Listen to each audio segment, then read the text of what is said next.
Siamo con il sindaco Filetto al termine di questo incontro che ha avuto con Tavecchio, con i massimi vertici della FIGC e della Lega. Com'è andata? Se ci vuole relazionare.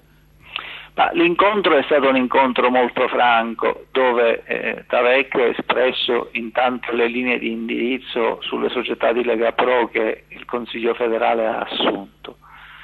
Non mi hanno nascosto un anche certo disappunto nei confronti, diciamo, di quelle che sono state i referenti della nostra società calcistica in ordine a 2 anni di interlocuzione intervenute, a fronte anche di un impegno finanziario della Lega nei confronti della nostra società sportiva. L'essere state disattese inevitabilmente ha determinato una certa diffidenza nei confronti della compagine. Qual era il senso di questa nostra iniziativa? Il senso della nostra iniziativa era rappresentare alla Lega, quindi all'intero Consiglio federale, che da questo momento in poi, per ciò che riguarda l'impianto, indipendentemente dalla convenzione con l'Acragas, il Comune di Agrigento entra in campo e assumerebbe direttamente la responsabilità di realizzare l'impianto di illuminazione, quindi l'intera municipalità con il suo consiglio, e i termini della nostra assunzione di responsabilità non sono solo guardandosi negli occhi e stringendosi una mano, che sono pure cose importanti nella vita, ma mettendo in piedi gli atti propedeutici perché questo si realizzi, quindi atti amministrativi.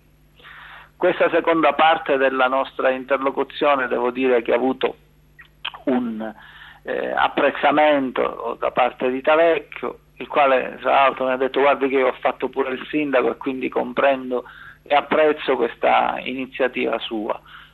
Per il resto però, siccome la determinazione non sarà esclusivamente di Tavecchio, in presenza di una linea di condotta che si sono dati, il Presidente si farà un giro di interlocuzione all'interno del Consiglio federale e dopo il 19 saremo nelle condizioni di avere un'ulteriore interlocuzione. È evidente che questa iniziativa nostra, così impegnativa dal punto di vista finanziario, data la grave condizione, non scordiamocelo, del bilancio del Comune di Agrigento, è inevitabilmente legata all'immediato rientro della nostra squadra all'Esseneto, perché questo determinerebbe non solo una condizione di maggiore serenità per ciò che riguarda la città intera, ma anche toglierebbe una sorta di ignominia che è quella di giocare fuori casa.